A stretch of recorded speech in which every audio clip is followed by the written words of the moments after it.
ओम नमः श्री परमहंसास्वादितचरणकमलचिन्मकरन्दाय भक्तजनमानसनिवासाय श्रीरामचन्द्राय वागीशायस्य वदने लक्ष्मीर्यस्य च वक्षसि यस्यास्ते हृदये संवित्तं सिंहमहं भजे। विश्वसर्गविसर्गादीनवलक्षणलक्षितम् श्रीकृष्णाख्यं परं धाम जगद्धाम नमामि तत्।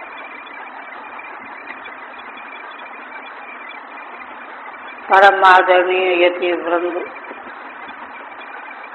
भक्त वृंद एवं श्रोत वृंद, श्रीमद्भागवत के दशम स्कंध के अंतर्गत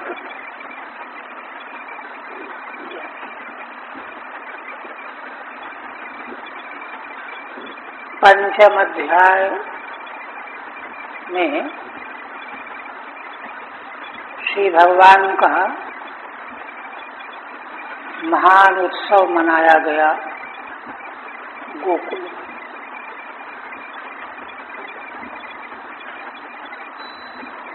वैदिक सनातन परंपरा के अनुसार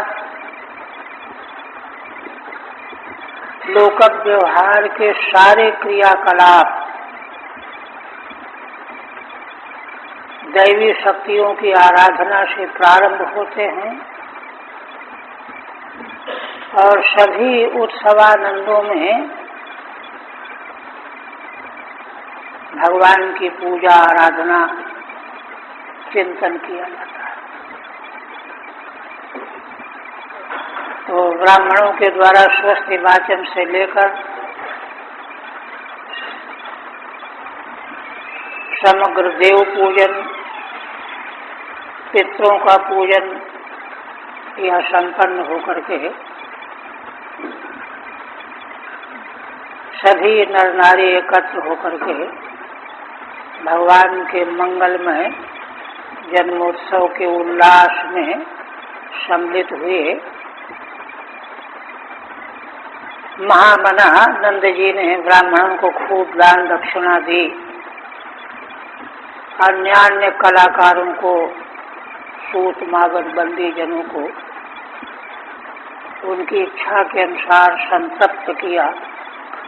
इसको उन्होंने भगवान की पूजा समझा, भगवान विष्णु की आराधना समझा, क्योंकि विष्णु तत्व तो समग्र चराचर जगत में व्याप्त है। इसलिए चराचर जगत की पूजा अर्चना आदर तृप्ति ये जो है वैदिक साधन का एक महत्वपूर्ण अंग है। अब इसके बाद इस अध्याय में दो महोत्सवों की चर्चा की थी श्रीधर स्वामी ने। एक तो भगवान के जन्मोत्सव का महोत्सव जो हो गया, इसके बाद दूसरा महोत्सव नंद और वसुदेव जी का मिलन होगा। उसको अब आगे आरंभ करने जा रहे हैं 18 के बाद में।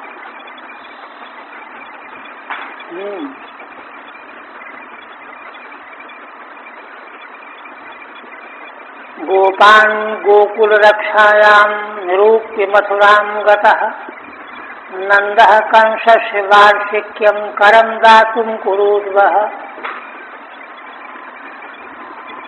श्री भगवान के उत्सव के अनंतर भगवान सुखदेव जी प्रसंग को आगे बढ़ाते हुए कहने लगे कि उत्सव संपन्न हो जाने के बाद महामना नंद जी ने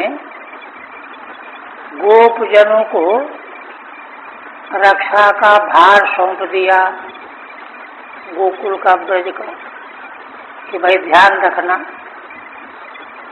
और स्वयं मथुरा कंस राजा है, तो उसको वर्ष में टैक्स देना होता है। तो वही वार्षिक टैक्स देने के लिए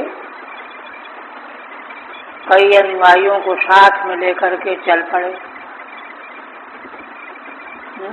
गोपान गोकुल रक्षायाम निरूप्य मथुराम गतः।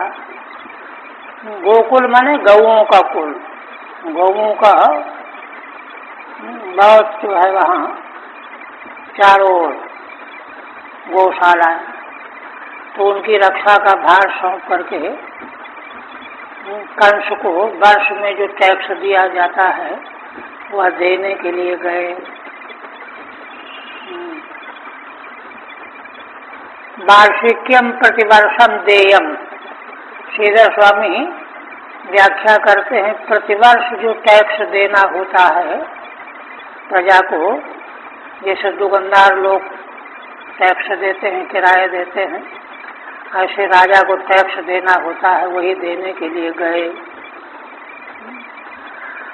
वसुदेव उपश्रुत्यो भ्रातरम नंदमागतम ज्ञात्वा दत्तकरम राज्ञे ययौ तदवमोचनम। वसुदेव जी तो मथुरा में निवास ही था उनका। उनको जब यह समाचार सुनाई पड़ा कि भाई नंद आए हुए हैं, किस प्रयोजन को लेकर के आए हैं, तो टैक्स देने के लिए आए हुए हैं। तो यह सुना कि आए हुए हैं और टैक्स भी दे चुके हैं। ज्ञात्वा दत्त करम राज्य, राजा को जो टैक्स देना होता है वह दे भी चुके हैं, क्योंकि टैक्स अदा करने में बड़ा उलझन होती है। तब उनसे भेंट करने के लिए उनके निवास स्थान पर गए। ययौ तदवमोचनम, अवमोचनम माने निवास स्थानम। टीका में कहते हैं भ्रातरम सखायम।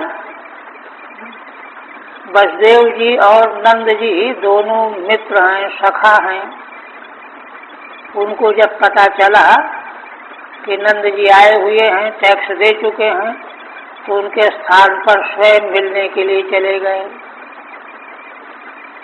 ये नहीं कि समाचार भेज करके अपने यहाँ बुलवा लें, ऐसा नहीं, स्वयं गए। तस्य नंदस्य बसति स्थानम। अच्छा, जैसे ही वसुदेव जी पहुंचे वहाँ, नंद जी ने देखा,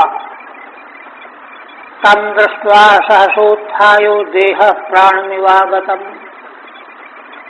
प्रीतः प्रियतमं दूरभ्याम शाश्वजे प्रेम बिहुवलः। भगवान सुखदेव जी कहते हैं कि राजन,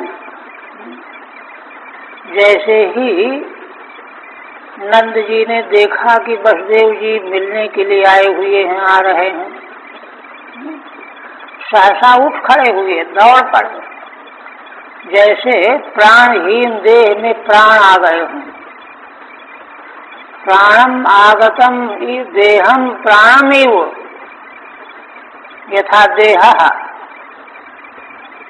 ऐसे प्रीतः प्रियतमम दूरभ्याम, स्वयं अत्यंत प्रसन्न होकर के परम प्रियतम मित्र वसुदेव जी को दोनों भुजाओं से आलिंगन कर लिया।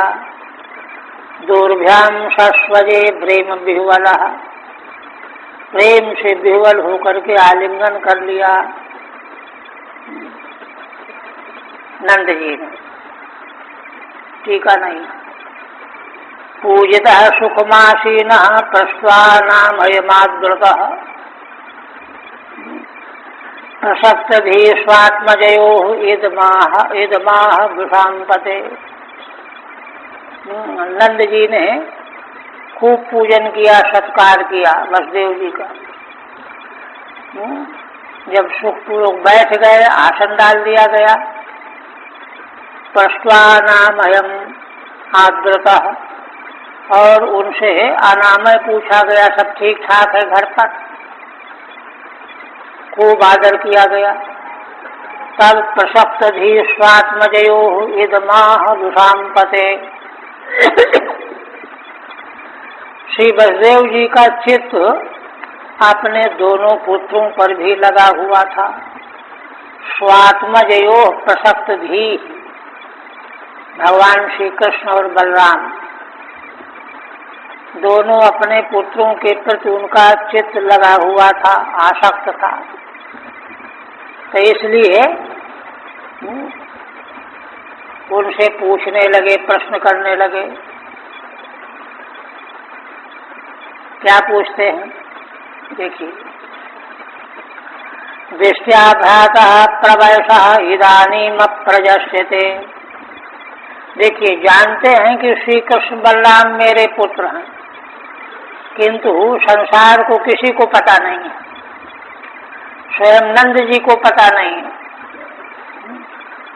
उनको यही पता है कि हमारे पुत्र हैं, इसलिए उस बात को नहीं उठा रहे, ये छिपाए रखते हैं।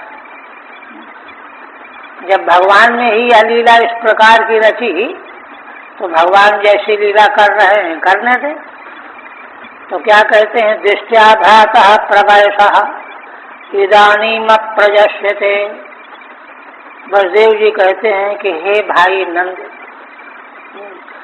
बड़े सौभाग्य की बात है। देखो, तुम्हारी अवस्था काफी हो गई है, 60 के करीब पहुंच रहे हो, और अब तक तुमको संतान नहीं हुई थी। इदानीम अप्रजस्यो ते माने तव प्रजासाया निवृत्तस्यो। तुम तो पुत्र होगा इसकी आशा से निराश हो गए थे। तुम ये समझने लगे थे कि अब हमको क्या संतान होगी, 60 के हो गए। प्रजासाया निवृत्तस्यो, है ना, तब यह प्रजा सत्यत समपद्यतो। देखो, तुमको प्रजा माने पुत्र की प्राप्ति हो गई, पुत्र की प्राप्ति तुमको हो गई, यही बड़े सौभाग्य की बात है। एक बात तो ये माने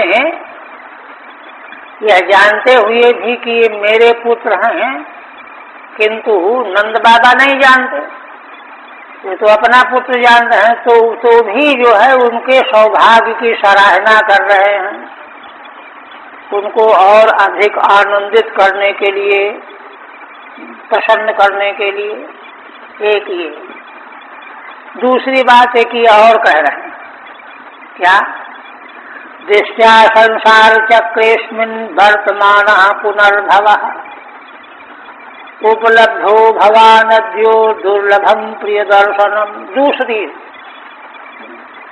माने पहले आनंद का प्रसंग तो यह है कि आपको आशा नहीं रह गई थी कि संतान होगी, किंतु भगवान ने पुत्र दे दिया। कितने बड़े सौभाग्य की बात है। और दूसरा देखो, इस संसार रूपी चक्र में, अस्मिन् संसार चक्रे, इस संसार रूपी चक्र में सारे जीव वर्तमान होकर के यहाँ वहाँ भटकते ही तो रहते हैं। यहाँ गए वहाँ गए, एक शरीर छूटा दूसरा शरीर मिला, पहले शरीर के जो सगे संबंधी ये पता नहीं कहाँ चले गए, नए सगे संबंधी दूसरे शरीर मिल गए। पुराने जो प्रेमी संगी साथी होते वो तो मिलते ही नहीं, छूटे तो छूटे। ये संसार का राग है, स्वरूप है। इसमें दोबारा जन्म तो हो जाएगा, लेकिन प्रिय दर्शन दोबारा होता नहीं है। किंतु देखो, भगवान की कृपा से, है ना, दृष्टिया शब्द का प्रयोग यहाँ भी है, दूसरे में भी। ये भी भगवान की बहुत बड़ी अनुग्रह कृपा की बात है। क्या, उपलब्धो भवानद्यो, आज आपसे भेंट हो गई। भगवान अद्य उपलब्ध। कोई पक्का नहीं था कि भेंट होगी कि नहीं होगी, कब होगी कब होगी कि नहीं होगी, लेकिन बड़े सौभाग्य की बात है कि आज आपसे भेंट मुलाकात हो गई, उपलब्धा। क्यों? संसार में दुर्लभम प्रिय दर्शनम, अपने प्रिय साथियों का दर्शन संसार में बड़ा ही दुर्लभ हुआ करता है। तो दो दुर्लभ वस्तुओं की प्राप्ति सौभाग्य से हुई, ये कहा। टीका पुनर्भवः पुनर्जातयु, माने यह जो प्रिय दर्शन आज हो रहा है, आप हमको मिल गए हैं, यह तो वैसे ही है जैसे फिर से पुनर्जन्म हो गया हो, फिर से पैदा हुए हो। तत्र हेतु गर्भम विशेषण, ऐसा क्यों है, ऐसा क्यों समझ रहे हैं? तो हेतु, जिसके गर्भ में हेतु माने कारण छिपा हुआ है, उसी विशेषण को बता रहे हैं। संसार चक्रे वर्तमान, संसार तो चक्र की तरह घूमने वाला है, जो पहिया घूम गया अब गया, इसी में सारा संसार व्यवहार कर रहा है, वर्तमान बना हुआ है। तो इसलिए उसको पुनः दर्शन की कोई संभावना नहीं रहती है। किंतु जैसे पुनर्जन्म हो जाया करता है, ऐसे ही पुनः प्रिय मित्र का दर्शन आज प्राप्त हो गया। बड़े सौभाग्य की बात है यह। प्रिय दर्शनम नैकत्र प्रिय संवासः सुहृदाम चित्रकर्मणाम ऊघेन विहुमानानाम प्लवानाम स्रोतसो यथा। कहते हैं कि इस संसार में अपने प्रिय स्वजन संबंधियों का मिलना दुर्लभ क्यों है? तो संसार का जो स्वरूप है,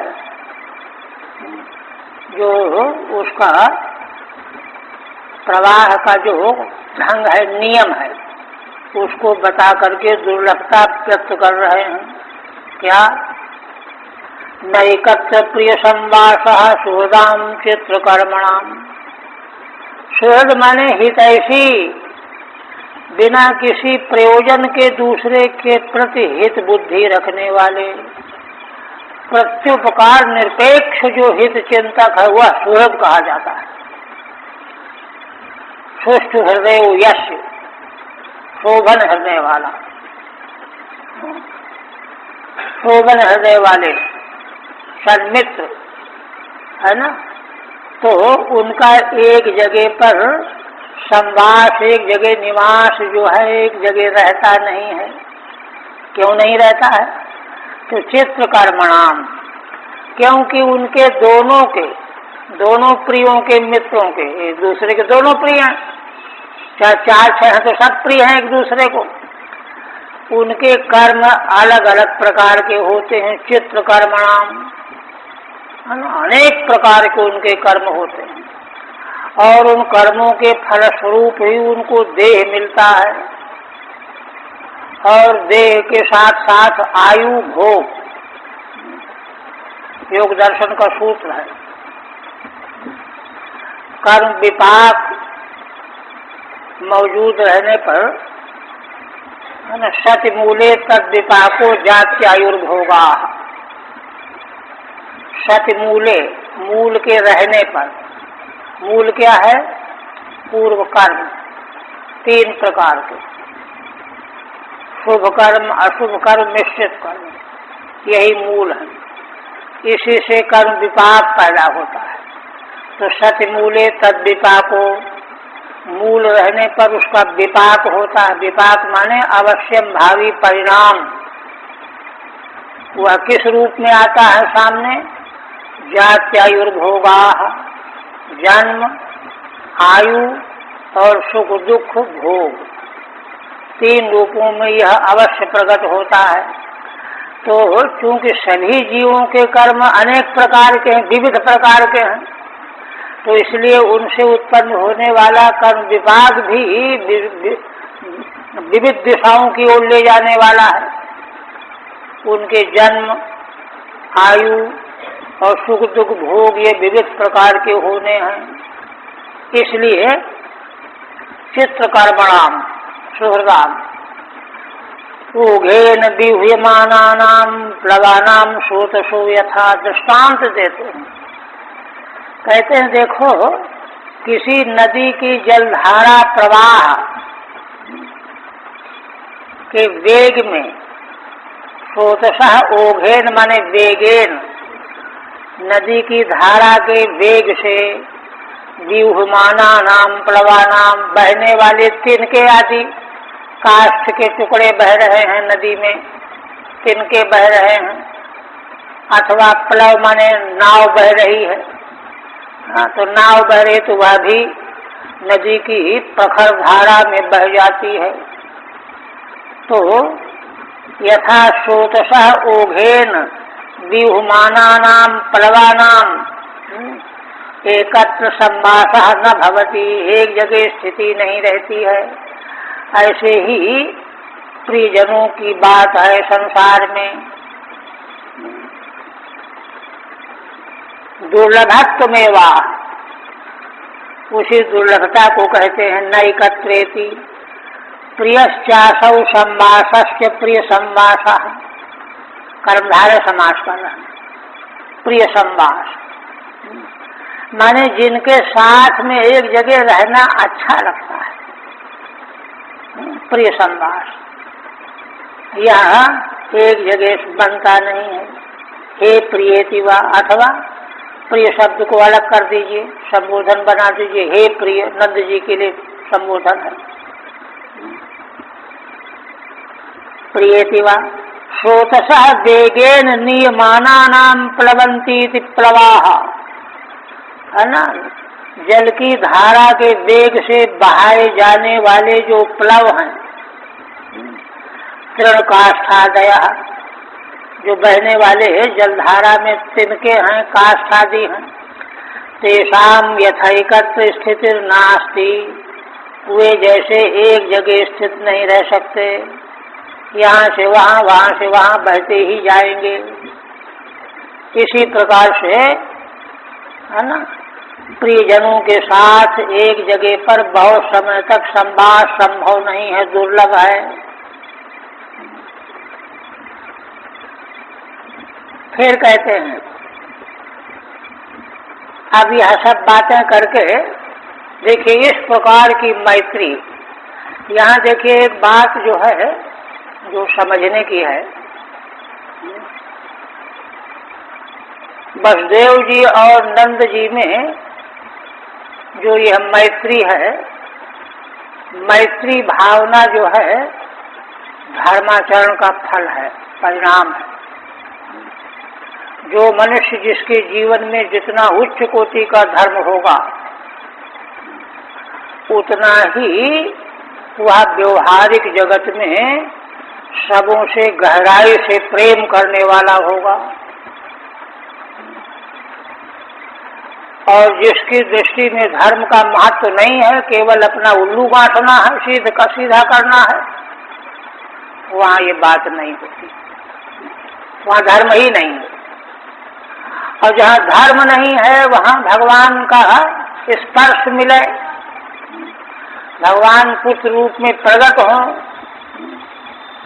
भगवान का दर्शन ही संभव नहीं है। पुत्र रूप में प्राप्ति तो बहुत ऊंची चीज है। ये तो वसुदेव जी के बारे में है, वसुदेव देवकी के बारे में भगवान ने स्वयं ही दर्शन दे करके बताया है, 3 जन्मों का इतिहास सुनाया।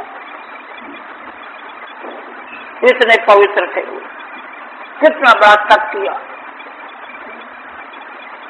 ऐसे वसुदेव देवकी, इसी तरह से नंद यशोदा की बात भी आगे आएगी, मूल में ही आएगी।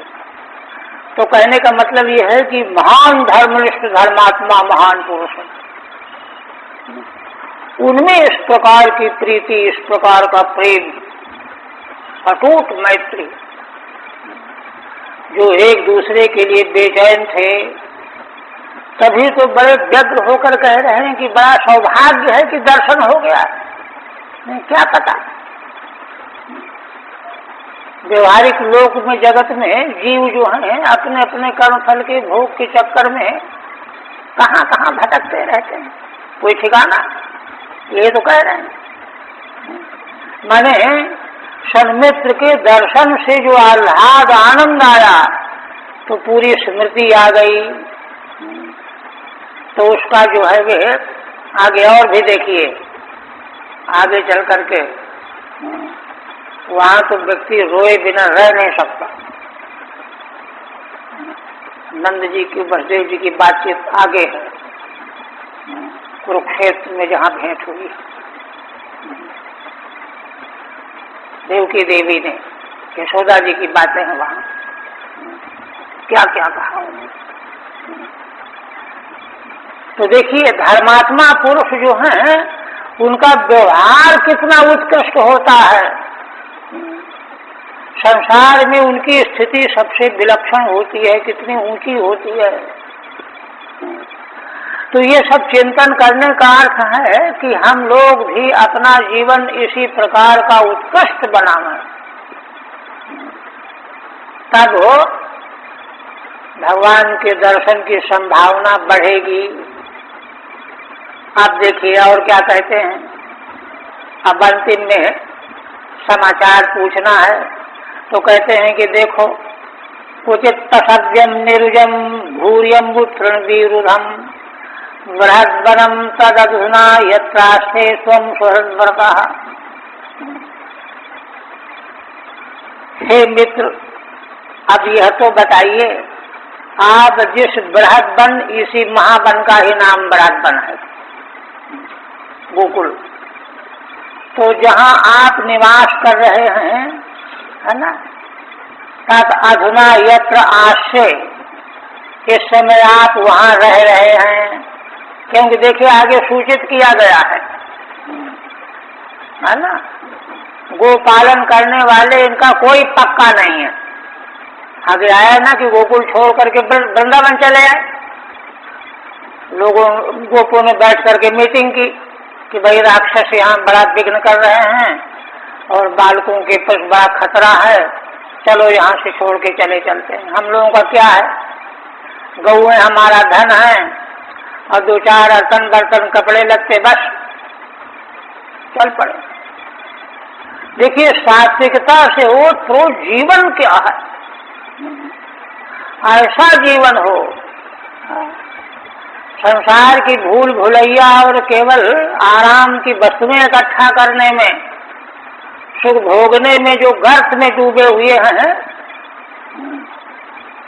वो कुछ भी अपने कल्पना से समझते रहें, किंतु वहाँ कुछ भी नहीं है, बल्कि वह तो पाप का परिणाम माना जाएगा। तो छोड़ चले गए, तय किया चले गए वृंदावन, वहाँ खूब जल है, घास है, ये हो सब आगे आएगा। तो मैंने इस समय आप वहाँ रह रहे हैं, ये तो बसदेव जी को मालूम है, कल कहाँ रहेंगे बदल सकते हैं, और जगह चले जाएं, और जगह चले जाएं, ये जीवन है। गृहस्थ आश्रम में भी वो यतियों का जैसा जीवन साधु जीवन है। साधुता केवल वेश से ही नहीं होती, आचरण से होती है, ऐसा जीवन है उनका। तो वहाँ ये बताइए आप, जहाँ आप अपने सुहृदों से घिरे हुए रह रहे हैं गोकुल में, वहाँ पशव्यम माने पशोहितम पशव्यम, पशुओं के लिए क्या चाहिए, घास चाहिए, चरने के लिए मैदान चाहिए, और कंडे बनाने के लिए जगह चाहिए, पेड़ चाहिए, लकड़ी चाहिए, फूस चाहिए, वो सब हितकारी वस्तुएं वहाँ पर सांगोपांग उपलब्ध हो रही है कि नहीं। एक अब विशेषण निरुजम, निरुजम का मतलब है कोई बाधा तो नहीं आ गई उसमें, कई जगहों पर बाधा आती है। ऋषियों ने पूछा, ऋषियों से भगवान बलराम जी ने पूछा, और वो राक्षस था, वो बानर था, कि आपको कोई क्लेश तो नहीं है, बताओ हम जो है उपाय करें। तो बताए कि जो है ऐसे ऐसे वो उस बानर का उत्पात है, बलराम जी ने उसका उद्धार कर दिया। तो इस तरह का कोई ऐसा विघ्न तो नहीं पैदा है कि घास इतनी दूर से ज्यादा मत लेना, इससे ज्यादा न लेना, लकड़ी मत काटना, यहाँ नहीं फिरना, वहाँ यहाँ गाय न ले जाना, ये सब विघ्न है। तो जहाँ आप निवास कर रहे हैं अपने सुहृद संबंधियों के साथ, तो निर्विघ्न होकर के रह रहे हैं ना। निर्जम का अर्थ यह है। भूरियम मूत्रण विरुधम, भू माने भू पृथ्वी, जहाँ गाय बैठेंगी, विश्राम करेंगी, पानी पिएंगी, चारा खाएंगी। अम्बु माने जल, खूब जल, पर्याप्त जल चाहिए अपने लिए, पशुओं के लिए। तिनके माने घास, और विरुध माने लकड़ियां, झाड़ियां। ये जिस बृहद वन में हैं तो उनमें किसी प्रकार की कठिनाई तो नहीं है, कोई विघ्न बाधा तो नहीं है, ये पूछा अंत में। ठीक है। क्वचिदिति पशव्याधि रूपे तस्मिन् बने निर्दोष गोपयोदध्यादि प्रभूत गोपिका स्तन्यादिना। देखिए श्रीधर स्वामी यह कहते हैं कि यह बात इसलिए वसुदेव जी पूछ रहे हैं कि हमारे दोनों शिशु यहीं तो पाले पोसे जाएंगे, तो शिशुओं के लिए दुग्ध चाहिए, है ना, मुख्य आहार तो वही है। तो दुग्ध जो है गौओं से मिलेगा, गायों की सुविधा है कि नहीं, चारा वारा है कि नहीं, इसलिए सारी बातें उससे संबंधित जान करके पूछ रहे हैं। पशव्याद रूपे तस्मिन् बने, उस बृहद वन में जो पशुओं की सुविधा वाला वन है, निर्दोष गोपयोदध्यादि, है ना, दोष रहित, है ना, गायों का दूध, दधी, ये प्रभूत मात्रा में उपलब्ध होगा कि नहीं। गोपिका स्तन्यादिना, और गोपांगनाओं के स्तन में भी दूध मिलेगा तभी। भाई जैसा आहार होगा वैसे तो उनका भी दूध बनेगा, आहार दूषित होगा तो सब गड़बड़ हो जाएगा। इसलिए पुत्र क्षेम विवक्षया पृच्छति, अपने पुत्रों के क्षेम की इच्छा से पूछ रहे हैं यह बात। क्यों कहते हैं, देखो पहले ही कह दिया है भगवान सुखदेव जी ने, प्रसक्त धी आत्मजेव प्रसक्त धी, अपने दोनों पुत्रों में बुद्धि लगी हुई थी उनकी। स्वात्मजेव इत्युक्तत्वात्, इसलिए पुत्रों के पालन पोषण के बारे में उनकी चिंता होना ठीक है, अतः यह सब पूछ रहे हैं। इतनी बात के बाद भ्रातर्मम सुतः कच्चिन् मात्रा सह भवद्ब्रजे, तातं भवन्तं मन्वानो भवद्भ्याम उपलालितः। फिर कहते हैं कि हे भाई नंद, देखो मेरा एक पुत्र रोहिणी से जो उत्पन्न हुए हैं बलराम जी, है ना, यह बताओ कि अपनी माता रोहिणी के साथ आपके संरक्षण में ब्रज में ठीक रह रहा है। तातम भवंतम मनवाना, वह तो इस समय आपको ही अपना पिता मान रहा होगा, है ना। भवद्भ्याम उपलालितः, आप दोनों नंद यशोदा के द्वारा उसका लालन पालन किया जा रहा है। तो लालन पालन करने वाला भी पिता माना जाता है। 4 तरह के पंचायते पिता सुंदरता है धर्मशास्त्र, तो पालन पोषण करने वाला भी पिता माना जाता है। भवद्भ्याम उपलालितः सन कच्चित वर्तते इति शेषः, आप दोनों के द्वारा उपलालित होकर के सुखपूर्वक निवास कर रहा है ना। यह जिज्ञासा। फिर आगे क्या कहते हैं, पुरुषस्त्रिवर्गो विहितः सुहृदो ह्यनुभावितः, नाते शुक्लिष्यमानेषु त्रिवर्गोऽर्थाय कल्पते। आप एक बात कहने जा रहे हैं, देखिए अपना पुत्र किसी कारणवश अपने से दूर रहे, या कोई भी अपना सगा संबंधी, अब इनकी महाराज की तो पत्नी रोहिणी भी बाहर रह रही, दूर रह रही हैं, और पुत्र जो इनके बलराम जी हैं वो भी बाहर रह रहे हैं, और भगवान श्री कृष्ण को तो खैर नंद जी अपना पुत्र मान रहे हैं, उनकी बात जाने भी दो, किंतु माता पुत्र ये दो तो बाहर रह ही रहे हैं, तो उस पर क्या कहते हैं देखिए, पुंसस्त्रिवर्गो विहितः सुहृदो ह्यनुभावितः। एक बड़ा उच्च कोटि का दर्शन यहाँ है, वैदिक दर्शन। वेद में असल में दो प्रकार के धर्मों का निरूपण है, प्रवृत्ति धर्म त्रिवर्ग को संपन्न कराने वाला, और निवृत्ति धर्म।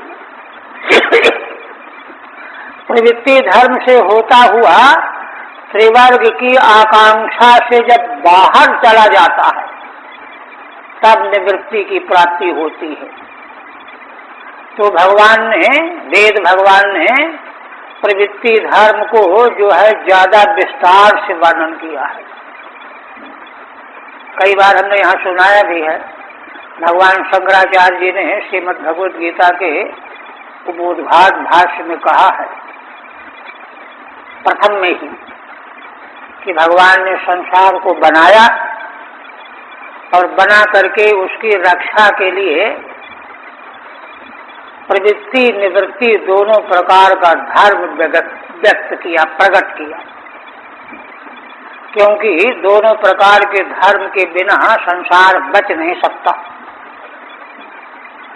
और दोनों प्रकार के धर्मों को प्रकाशित करके, प्रकट करके, निवृत्ति धर्म तो सौंपा शनकादिकों को, कि उत्तम पात्र उनसे बढ़ के और कौन होगा।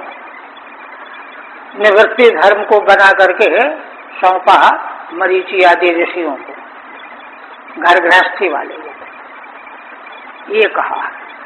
तो देखिए, त्रिवर्ग की प्राप्ति की इच्छा जब तक जीव में बनी हुई है संसार के प्रति, अर्थ और भोग जो है ये संसार की चीजें हैं ना, धर्म तो मूल है, अर्थ और काम, तो यही त्रिवर्ग है। त्रिवर्ग प्राप्ति का मार्ग है वैदिक प्रवृत्ति धर्म।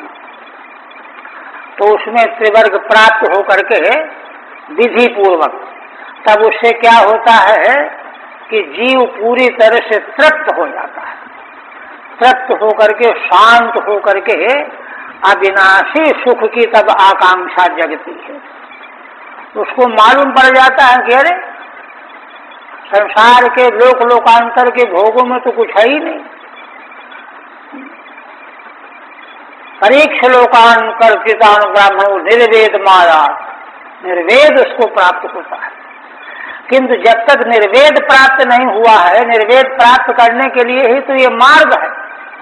तो उसके बारे में यहाँ कह रहे हैं वसुदेव जी, पुंसस्त्रिवर्गो विहितः, पुरुष के लिए, मनुष्य मात्र के लिए त्रिवर्ग जो वेद के द्वारा विधान किया गया है, तो वह किस लिए विधान किया गया है?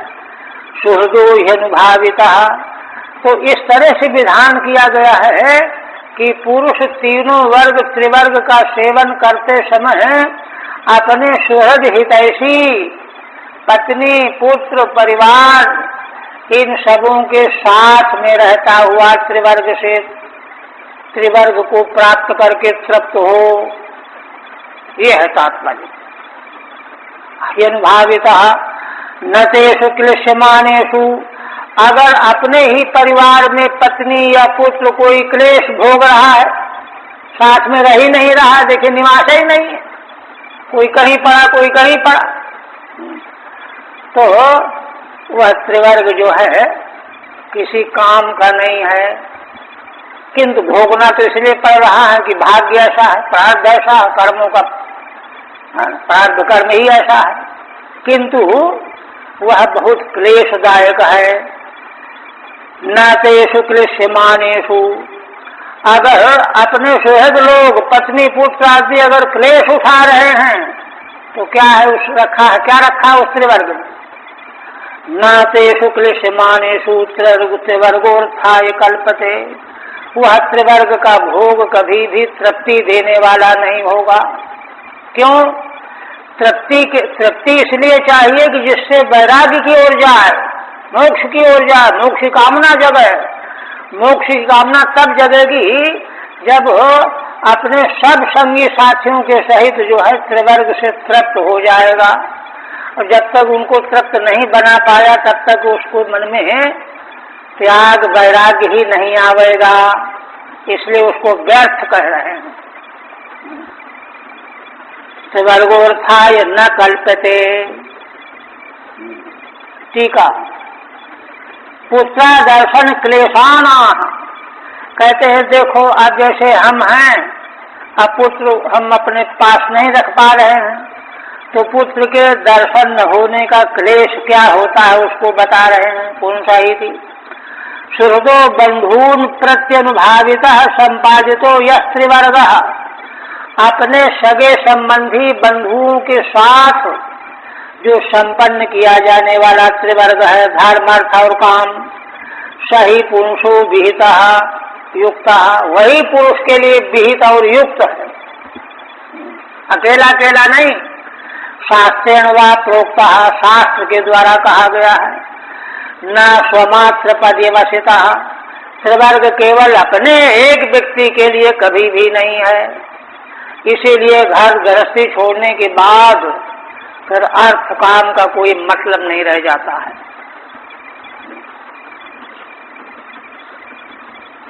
न स्वमात्र पर्यवसिता अतस्तेषु क्लिश्यमानेषु सुखाय न भवति इत्यर्थः। इसलिए अगर अपने सगे संबंधी क्लेश उठा रहे होते हैं तो वह त्रिवर्ग की प्राप्ति सुख देने वाली नहीं हो सकती, ये कह रहे हैं। मैंने पूरी बात कह दिया। आप देखिए नंद जी जैसे उत्कृष्ट महान धर्मात्मा बलदेव जी, उसी कोटि के नंद जी, वो क्या कह रहे हैं। नंदुवाच अहो ते देवकी पुत्रा कंसेन बहवो हता। जैसे बलदेव जी ने कहा था ना कि बड़े सौभाग्य की बात है, तुमको पुत्र की आशा जो है नहीं रह गई थी, बड़ी अवस्था हो गई थी, किंतु कितने सौभाग्य की बात है कि भगवान ने पुत्र दे दिया। उसी तरह से नंद जी क्या कहते हैं, अहोते देवकी पुत्रा कंसेन बहवो हता। अरे कितने खेद की बात है, तुम्हारे और देवकी देवी के पुत्र कंस के द्वारा बहुत सारे मार डाले गए।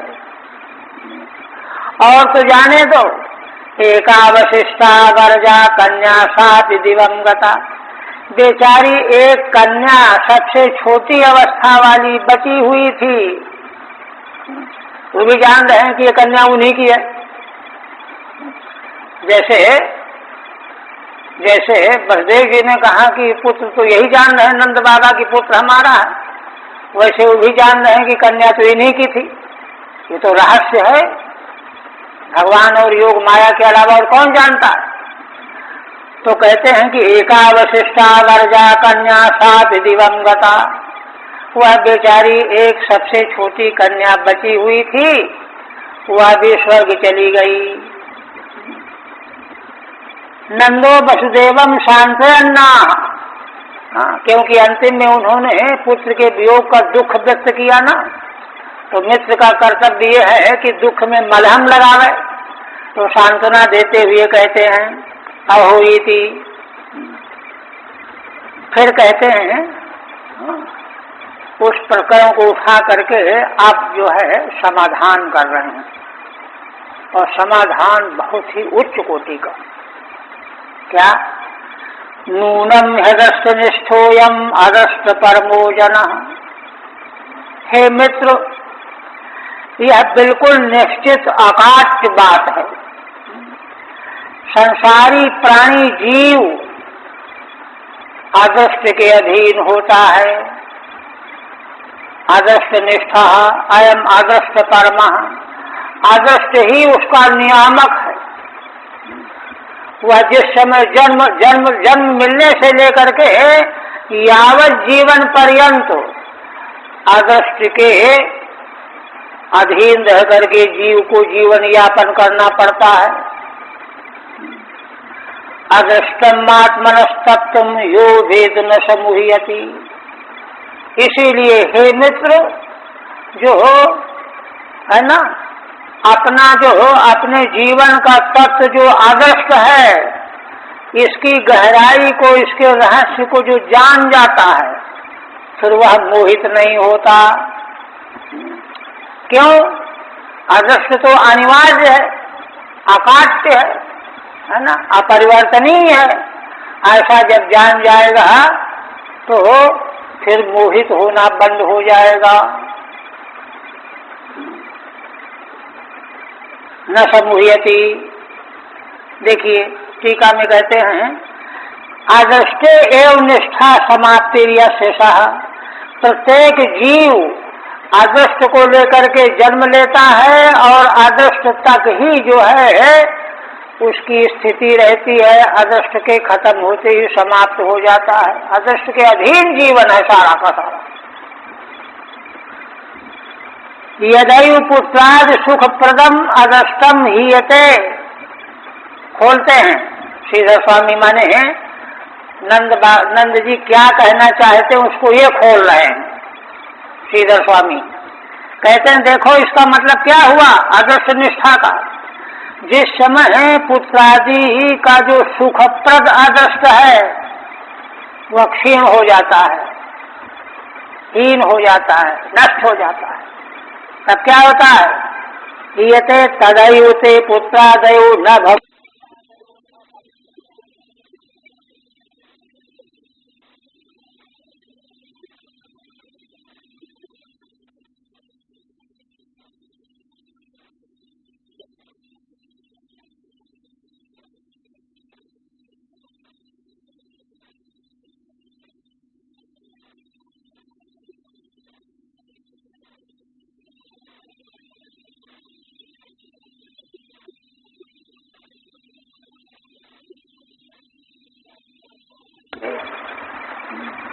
या तो कोई मार देता है अथवा कहीं बाहर रहना पड़ता है, माने अपने संपर्क से रहित हो जाता है, उनकी प्राप्ति नहीं हो पाती।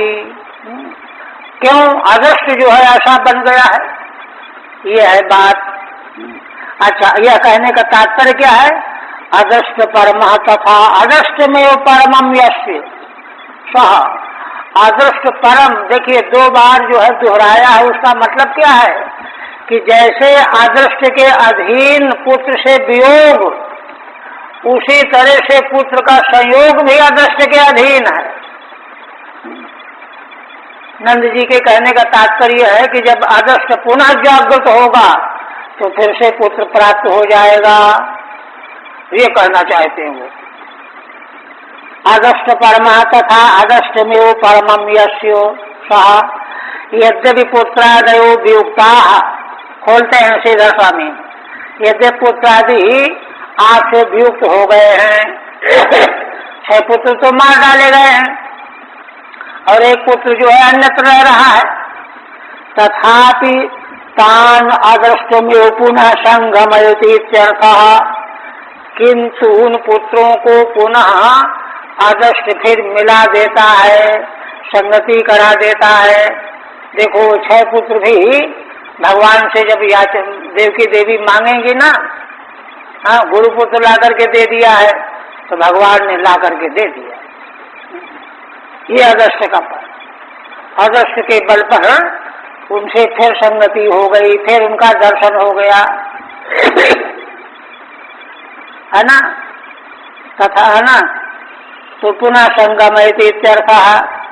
एवं अदृष्टम आत्मनस्तत्वम। इस तरह से अदृष्ट जो आत्मा का तत्व है, अपना माने प्रत्येक जीव का तत्व है, अव्यभिचारी कारणम, जिसका कभी व्यभिचार उल्लंघन नहीं होता, ऐसा कारण है अदृष्ट। सुख दुख योर यो वेद, उसी के अधीन सुख दुख प्राप्त होते रहते हैं। यह रहस्य जो जान लेता है, सा न मुह्यति, फिर वह मोहित नहीं होता, सह लेता है, सहन शक्ति आ जाती है। तस्मादिदानीम त्वया न दुखम भावनीयम।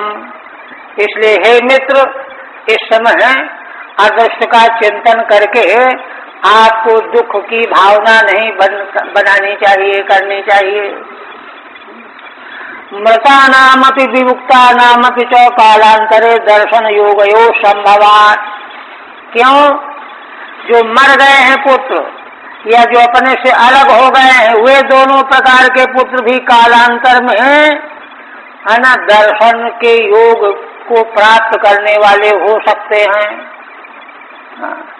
या तो कोई पक्का जानता हो कि कुछ पता नहीं क्या होगा।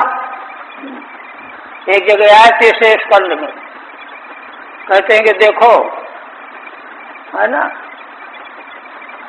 विदुर जी ने जब प्रश्न किया मैत्रेय जी से, तो क्या कहते हैं कि भगवान संसारी जीव प्राणी सुख पाने के लिए और दुख से बचने के लिए, दुख मिटाने के लिए रात दिन लगा रहता है।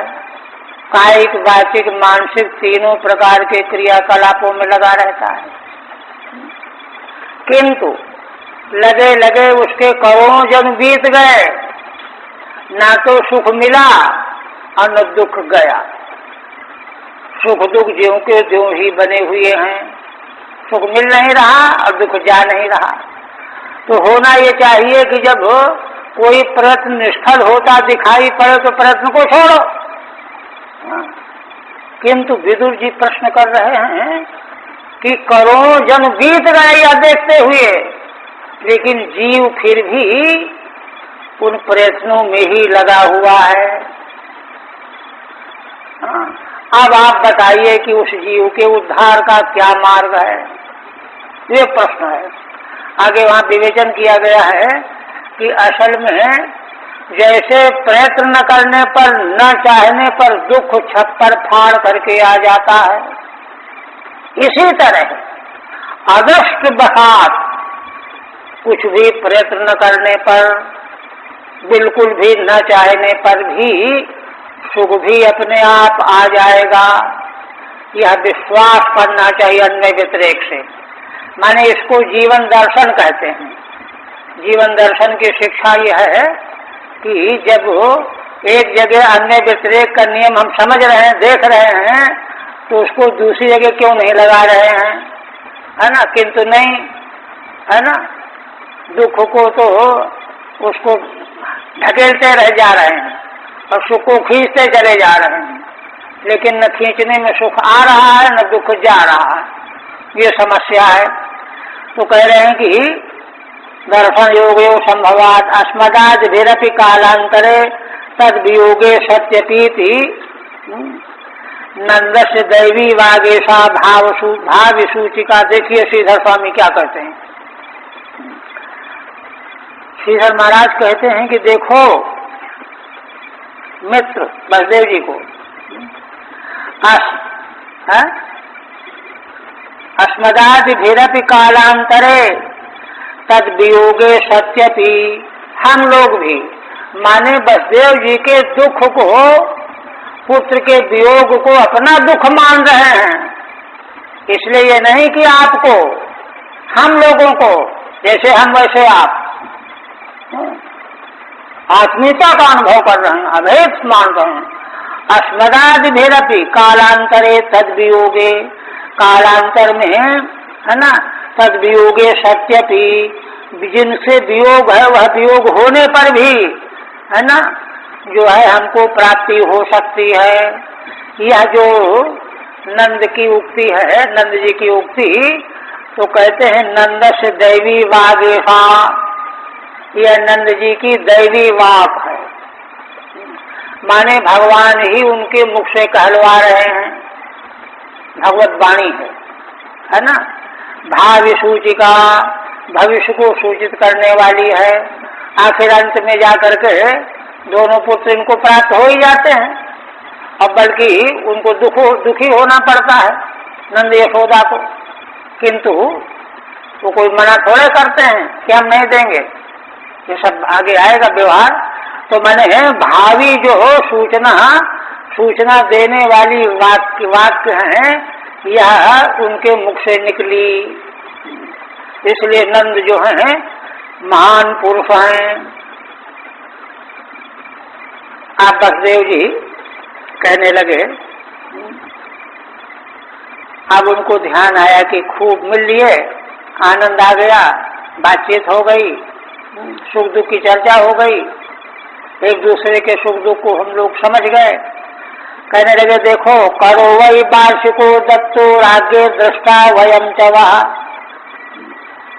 देखिए आप लोगों ने, आपने है ना, राजा को वर्ष में देने वाला टैक्स दे दिया है, राजा को जो टैक्स देना था दे दिया, और हम लोग आपस में एक दूसरे को देख करके बातचीत भी कर लिया।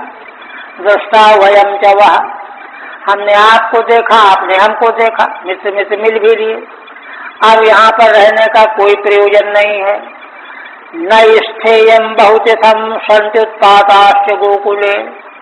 देखो अब यहाँ बहुत दिनों, बहुत समय नहीं बिताना चाहिए, क्योंकि गोकुल में इस समय सुनने में आ रहा है कि बड़े बड़े भारी उत्पात हो रहे हैं। संत्युत्पाताश्च गोकुले, इस तरह से जब संकेत किया, जैसे नंद जी की वाणी जो है भविष्य को सूचित करने वाली है, वैसे वसुदेव जी की वाणी भी भविष्य को सूचित करने वाली है। धर्मात्मा पुरुष के मुख से जो निकलता है वह अकाट्य होता है, अव्यर्थ होता है। तब भगवान सुखदेव जी कहने लगे, श्री शुकवाचो इति नंदादयो गोपा प्रोक्तास्ते सौरिणा ययुः अनोभि अनुद्युक्त तमनुज्ञाप्य गोकुलम। इसके बाद नंदादि गोप, उनके साथ में और भी गोपजन थे। जब वसुदेव जी ने इस प्रकार का संकेत किया, सौजना वसुदेवेन, तो वे तैयार होकर के चल पड़े। कहा ठीक है, अब आज्ञा दीजिए, अब चलेंगे। अनुभी अनुद्युक्त, बैलों से जुतने वाले छकड़े थे, छकड़े कहते, अनु कहते छकड़े को, जिन्होंने बैल जुते जाए थे, उनसे छकड़ों में बैठ करके अंतम अनुज्ञात गोकुलम ययुः, वसुदेव जी से आज्ञा मांगी, अब चलने की आज्ञा दीजिए, और सबको साथ में लेकर के बैलगाड़ी में बैठ करके चल पड़े। टीका नहीं है, करो वही तथा वो समाधि, कोई खास नहीं। हरि ओम तत्सत् श्रीमद्भागवते महापुराणे दशम स्कंधे पूर्वार्धे नंद वसुदेव संगमो नाम पंचमोध्याय। ओम भगवदर्पणमस्तु। आप देखिए 6 अध्याय भी है ना, 10-15 मिनट। अब 6 अध्याय में श्री भगवान की लीलाओं का आरंभ हो रहा है। कहते हैं, षष्ठे सख्युर्गिरानंदो ब्रजम गच्छन् मृतां पथि दृष्ट्वा तु राक्षसीं तस्याः मृत्युं श्रुत्वा स विस्मितः। अग्रिम 6 अध्याय में क्या विषय है? जब नंद बाबा चले अपने साथियों के साथ, तो वसुदेव जी की वाणी का स्मरण करते हुए जा रहे थे। सख्यु गिरा ब्रजम गच्छन्, उनकी वाणी का स्मरण करते हुए ब्रज को जा रहे थे। जाते जाते ब्रज जब अपने पहुंच गए तो वहां क्या देखा? दृष्ट्वा तु राक्षसीं तस्याः मृत्युं श्रुत्वा स विस्मितः। देखा कि अरे एक राक्षसी मरी पड़ी हुई है। कैसे मृत्यु हुई, कौन है यह, कहाँ से आई, कैसे आई, सब समाचार बताया गोपों ने। अब वह सब सुन करके बड़े विस्मित हुए नंद जी। ये प्रसंग आ रहा है, पूतना उद्धार लीला है। शेषु को वाचो नंद पथि बचा शौरेर नाम मृषेति विचिंतयन् हरिम जगाम शरणम उत्पातागम संकितः। भगवान सुखदेव जी कहने लगे कि राजन, नंद जी अपने साथियों के साथ मार्ग में जा रहे थे, वसुदेव जी के वचनों का चिंतन कर रहे थे, सोच रहे थे कि वसुदेव जी की वाणी मिथ्या नहीं हो सकती, ना मृषा इत विचिंतयन। तब फिर कोई उपद्रव आ गया तो हरिम जगाम शरणम, भगवान की शरण चिंतन करते भगवान की शरण को उन्होंने प्राप्त किया, भगवान की हरि शरणम करने लगे। क्यों? उत्पातागम संकिता, है ना, वसुदेव जी ने संदेह व्यक्त किया है, इसलिए उत्पात का आगम हो सकता है, इस आशंका से। कंसेन प्रहिता घोरा पूतना बाल घातिनी, वह उत्पात सही हो रहा। कंसेन प्रहिता घोरा पूतना बाल घातिनी, शिशु शचार निघ्नन्ति पुरग्राम ब्रजादिषु। भगवान सुखदेव जी कहने लगे कि राजन, कंस के द्वारा भेजी हुई पूतना नाम की राक्षसी, जो बड़ी घोरा माने बड़ी भयंकरा है, कठोर क्रूरा घोरा, बाल घातिनी, छोटे छोटे शिशुओं का वध करती फिर रही है, उसको कोई दया माया थोड़े। शिशु शचार निघ्नन्ति, वह तो घूम घूम करके शिशुओं को मार ही रही है, यही काम है उसका। अब ऐसा करने में उसको कोई क्लेश नहीं। कहाँ कहाँ जा रही है? पूरा ग्राम ब्रजादिषु, बड़े बड़े नगरों में, गांवों में और ब्रज में, जहाँ गोपालक लोग रहते हैं, कहीं भी जहाँ कोई पुत्र जन्म लेने वाला सुनाई पड़ा, वहाँ पहुँच गई उपद्रव करने के लिए। तो यह जब समाचार भगवान सुखदेव जी ने बताया तो महाराज परीक्षित को बड़ा डर लगा कि अरे कहीं गड़बड़ तो ना करेगी। तो देखिए, उनके मन का भय, असल में भय क्यों हुआ कि जहाँ प्रेम और स्नेह होता है वहाँ बिना भय के ही भय लगने लगता है। भगवान के प्रति भला क्या भय? देखिए, देवकी देवी ने भी तो भगवान के प्रति भयभीत होकर के फिर उनकी निर्भयता का प्रतिपादन किया 4 श्लोकों से। उसी तरह से महाराज को हुआ कि अरे यह दुष्ट पूतना चारों ओर गड़बड़ कर रही है। तो उनके मन के भय को समझ करके आश्वस्त करते हुए भगवान सुखदेव जी कहते हैं, देखिए वक्ता जो है बिना प्रश्न किए ही शंका को समझ करके समाधान कर दे। त्रिकालज्ञ ऋषि वक्ता है ना, इसलिए जान गए। तब कहने लगे क्या? नयत्र श्रवणादीनि रक्षोघ्नानि स्वकर्मसु कुर्वन्ति सात्वतां भर्तुर्यादुधान्यस्य तत्र ही। देखो राजन, जहाँ पर सात्वतां भर्तु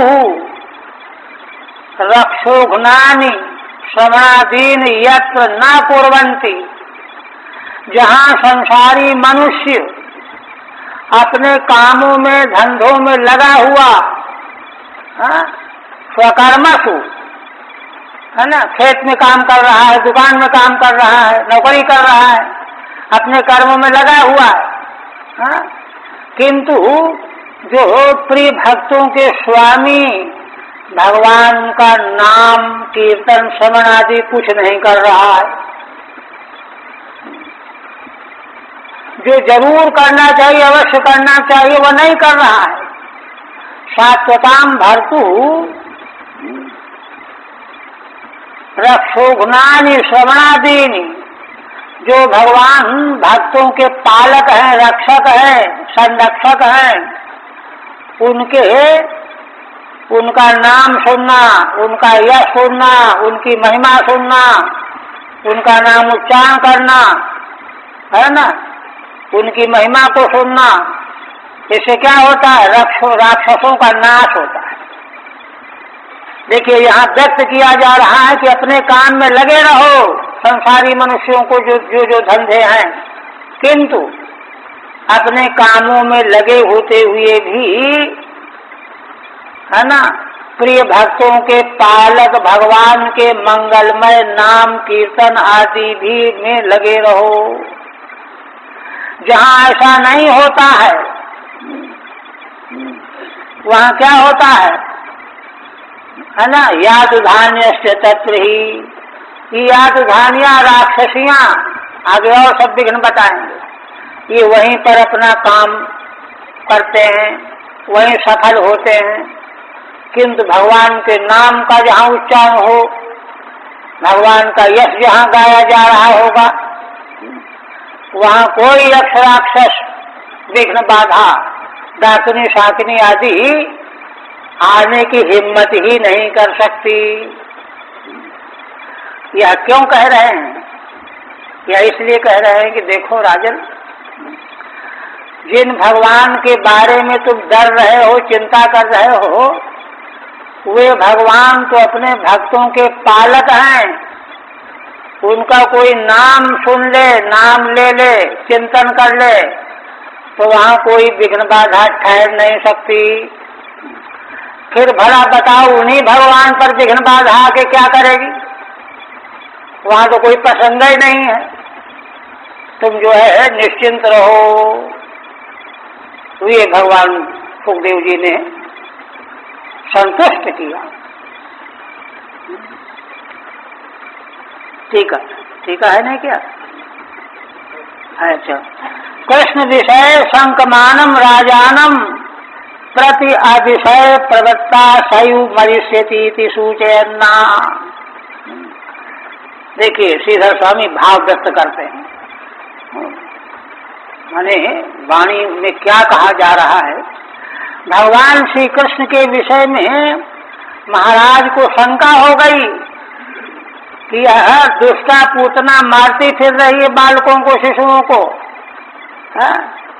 राजानम प्रति अतिशय प्रवृत्ता, है ना, राजा के प्रति अतिशय प्रवृत्ता। यह जाएगी तो जरूर वहां भगवान का जन्म सुन करके, जहां इसको नहीं जाना चाहिए वहां चली जाएगी। नहीं जाने का मतलब अतिशय, भगवान का नाम लेने वालों के पास भी नहीं जाना चाहिए, किंतु यह क्रूरा दुष्टा वहां भी चली जाएगी, अतिशय प्रवृत्ता। तो परिणाम क्या हुआ? खुद ही मरेगी। अतिशय प्रवृत्ता सयु मरिष्यति, यह वह स्वयं ही मर जाएगी। यह सूचित करते हुए बता रहे हैं कि राजन बिल्कुल चिंता न करो। ये डाकिनी शाकिनी राक्षस वाक्षस ये सब वहीं असर डालते हैं जहाँ भगवान को लोग भूले बैठे रहते हैं, केवल दुनिया के काम में लगे रहते हैं। न यत्रेति यत्र श्री कृष्ण श्रवणादीन न संति, क्योंकि भक्तों के रक्षक भगवान श्री कृष्ण ही तो हैं। सात्यकाम भर्तु कहा है ना, तो भगवान श्री कृष्ण ही है। उनके नाम यश कीर्तन का जहाँ नहीं होता है, तत्रैव तासाम शक्ति, ऐसे स्थानों में ही इन दुष्ट राक्षसियों की शक्ति कामयाब होती है। साक्षात तस्मिन्नेव सति का शंका इति भावः, फिर उन्हीं भगवान में जाकर के यह उपद्रव कर सकती है, इसकी शंका का क्या मतलब है? इसका तो कोई प्रसंग ही नहीं। ये व्यक्त कर दिया। आप जो है महाराज प्रसन्न हो गए, बहुत ठीक बताया। सारी शंकाओं का निराकरण करने वाला तो ऐसा गुरु होना चाहिए ना। आप आगे कहते हैं, साखे चर्येक दोपेत्यो पूतनानंद गोकुलम योषित्वा मायात्मानं प्राविशत कामचारिणी। अब भगवान सुखदेव जी कहने लगे कि राजन, वह पूतना नाम की राक्षसी खेचरी आकाशचारिणी, वो जमीन से थोड़ा चलती थी, आकाश से उड़ के चलती थी खेचरी। एकदा नंद गोकुलम उपेत्यो, वह खेचरी पूतना एक दिन नंद के गोकुल में आ गई और उसको सुनाई पड़ा कि नंद जी के संतान पुत्र हुआ है। उत्सव था कल परसों, मालूम पड़ गया।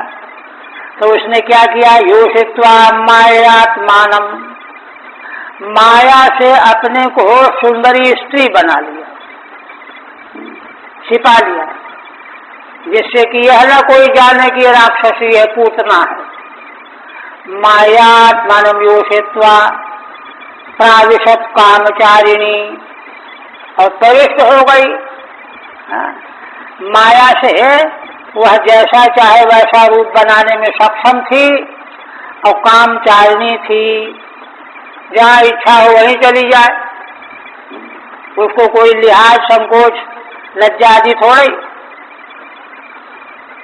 है ना। कहते हैं कि योषित्वा वेशतो पराम नारीम युवात्मानम विधाय, उसने ऐसा अपना सुंदर वेश बनाया कि उसको देख करके यह कोई महान नारी है ऐसा लोगों को लगने लगे। पराम नारीम युवात्मानम विधाय, हाँ पराम, बड़ा मचांस, बड़ा माने श्रेष्ठाम, श्रेष्ठ नारी, इससे उत्कृष्ट कोई स्त्री हो नहीं सकती। तभी तो आगे लक्ष्मी जी से उपमा दी गई है, वराम नारीम इव आत्मानम विधाय। जैसी माया में तो ऐसा ही होता है, जैसा होता नहीं वैसा दिख जाता है, हाँ, वैसा बना लिया है ना। न निर्लज्जा निर्विशंका चा सती कथम पर सदमनि प्रविष्टा। अब कोई प्रश्न करे कि अच्छा है ना, श्रेष्ठ नारी का रूप बना लिया है तो ठीक है, लेकिन दूसरे के घर में प्रवेश करना तो लज्जा की बात है। ये तो लज्जा रहित है, निर्लज्जा है, इसको शंका ही नहीं है, हाँ? निर्विशंका च सती कथम पर सदमनि प्रविष्टा। निशंक हो करके कोई टोक न दे, कोई मना न कर दे, और लज्जा भी नहीं आई, बिना पूछे घुसी चली गई, तो क्यों प्रविष्ट हो, कैसे प्रविष्ट हो गई? तो कहते कामचारिणी। कामचारिणी स्त्री के लिए लज्जा का काम क्या मतलब है और पूछने का क्या मतलब है? दोनों बेकार हैं। नहीं कामचारिणी से इदम चित्रमित्यर्थ। कामचारिणी राक्षसियों के लिए यह कोई आश्चर्यजनक बात नहीं है।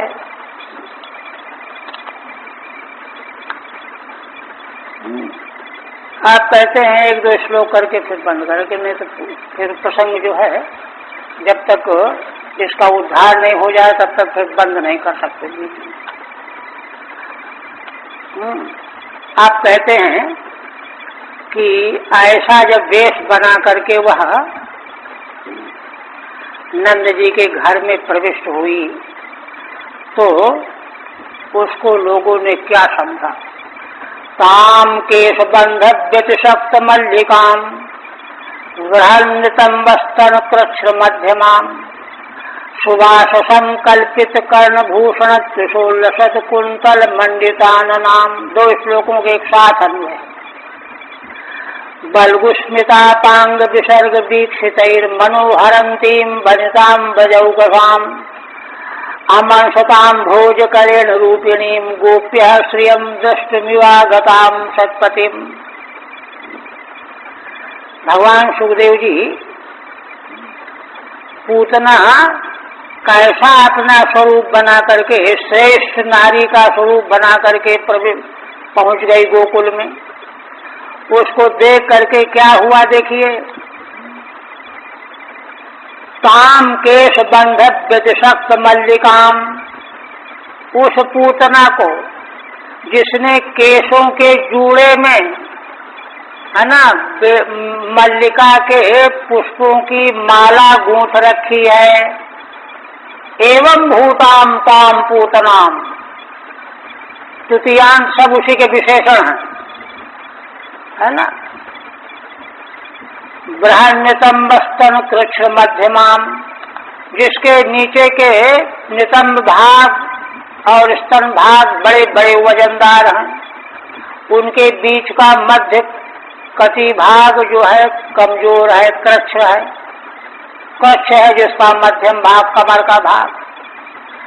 सुबास संकंपित कर्ण भूषण त्रिशूलसत कुंतल मंडितान नाम, जो सुंदर वस्त्र धारण किए हुए है, ऊर्ध वस्त्र अधो वस्त्र महान सुंदर वस्त्र हैं, और कानों में कर्णभूषण हिल रहे हैं, कंपित कर्णभूषण, उसके कानों में दिव्य चमकदार कर्ण कुंडल जो हैं शोभित हो रहे हैं। उनका तेज त्रिशूल लसत, उन कुंडलों का तेज जो है उसके जो है ना ऊपर जो केश विन्यास है, सिर में केश विन्यास जो फैले हुए हैं, तो वे कुंडलों की तेज से आभा से मिश्रित होकर के उसका मुखार बिंद और बहुत ही सौंदर्य से परिपूर्ण बना रहे हैं। माने कुंडलों का तेज और केशों का विन्यास ये सब मिल करके उसका मुखार बिंद बड़ा ही सौंदर्य से संपन्न हो रहा है। और क्या है, बलगुस्मिता पांग विसर्ग वीक्षित ही, है ना, कोमल मधुर मुस्कान पूर्ण जो है नेत्र कटाक्ष, है ना, नेत्रों को चलाना, इधर देखना उधर देखना, आगे देखना पीछे देखना, इन सब क्रियाकलापों के द्वारा ब्रजवासियों का मन वह हरण कर रही थी। एतैः ब्रजौकसाम मनोहरंतीम वनिताम, ऐसी सुंदरी स्त्री के रूप में, है ना, मुस्कान पूर्ण कटाक्ष पूर्ण चितवन के द्वारा ब्रजवासी गोपों के मन का हरण कर रही थी और चली जा रही थी। उसको ताम वनिताम आमंसताम भोज करेण रूपिणी, है ना, गोपियों ने क्या माना, है ना, ब्रजवासी तो आकर्षित हो गए। गोपियों ने क्या माना, यह माना कि यह श्री लक्ष्मी जी हैं, रूपिणीम श्रियम, है ना, भगवती लक्ष्मी जी से बढ़कर के सौंदर्य संसार तीनों लोक में कहीं है ही नहीं। इसलिए परम रूपिणी ही सौंदर्य की अधिष्ठात्री भगवती लक्ष्मी है। ये लक्ष्मी जी प्रायः कमल वन में अपने हाथ में कमल का फूल लेकर के भगवान की सेवा के लिए आती जाती रहती हैं, तो यह भी लक्ष्मी ही है, हाथ में कमल लेकर के भगवान को का दर्शन करने के लिए जा रही हैं। ऐसा माना गोपियों ने, गोपांगनाओं ने पूतना को यह माना।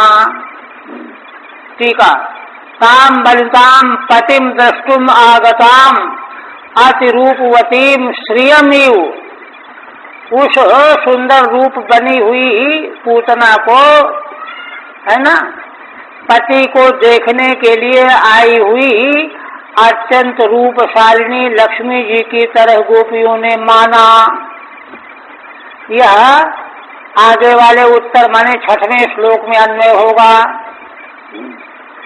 अब लक्ष्मी की तरह से गोपियों ने माना, तो लक्ष्मी की तरह से क्यों माना, तो सौंदर्य का वर्णन कर रहे हैं। श्री साम्यार्थानि विशेषणानि, ऐसे विशेषण बता रहे हैं जो लक्ष्मी जी से समानता रखने वाले हैं। क्या, केशबंध व्यतिशक्त मल्लिकाम, केशबंध जूड़ा सिर में, उसमें मल्लिका के फूलों की मालाएं सजी हुई हैं। धम्मिल संसक्त मल्लिका कुसुमाम, गुथे हुए, बृहता नितंबेन स्तनाभ्याम च उभयतः आक्रांतमिव वृहत नितंब और स्तन, इन दोनों के वृहत होने से इन दोनों के बीच में आक्रांत जैसा मध्य भाग जिनका कृश है, कृच्छम कृशम मध्यम उदरम यस्यास्ताम, कमर का भाग कमजोर है, कृश है। सुवाससम शोभने रमणीय बाससी यस्यास्ताम, और अत्यंत शोभन रमणीय वस्त्र हैं जिनके, द्विवचन का प्रयोग माने एक नीचे का वस्त्र एक ऊपर का वस्त्र, अधोवस्त्र और उत्तरीय वस्त्र, इसलिए द्विवचन। कंपितयो कर्णभूषणयो स्त्रिशोल्लसद्भिः, और उनके कानों के आभूषणों के जो हिल रहे हैं उसके तेज से, त्रिषा माने तेज से, है ना, केश से, केशों से मंडित मुखारबिंद शोभित हो रहा है। मंडितम आननम यस्यास्ताम, ऐसी उस श्रेष्ठ वनिता को। पुनः कथम भूताम बल्गुस्मिता पांग विसर्ग वीक्षितैहि, है ना, बल्गु माने रमणीय मुस्कान, बल्गुस्मित माने रमणीय स्मित मुस्कान। ये सुते तथा भूता अपांग विसर्गा, ऐसे जो नेत्र को चलाने के विसर्ग हैं। ये सुतैर वीक्षितैहि, उस निरीक्षण के द्वारा ब्रजौकसाम मनोहरंतीम, है ना, ब्रजवासी गोपों के मन को आकृष्ट कर रही थी। अतो गोपा हत मनस्वेन, तो गोपों का तो मन लट्टू हो गया, इसलिए वे कुछ नहीं पूछ पाए कि पूछे कहाँ से आई हो, कहाँ जा रही हो, है ना, नहीं पूछा। काम न निवारित बनता, रोका ही नहीं, वे तो होश में ही नहीं रहे। इत्युक्तम भवती, इससे यह बात आ गई। और गोपियों ने क्यों नहीं पूछा? गोपियों को ये मालूम पड़ गया कि ये तो लक्ष्मी जी हैं, अपने पति को मिलने जा रही हैं। गोप्यस्य श्रियमेव मत्वा, गोपियों ने, है ना, लक्ष्मी जी मान लिया। मत्वा तूष्णीमासन, अब लक्ष्मी जी से क्या तो कोई प्रश्न करे। अतः केनापि अनिवारिता सती, इसलिए गोपियों ने किसी ने रोका नहीं, गोकुल में प्रविष्ट हो गई। सती प्रवेश इति भावः, ये भाव बस है।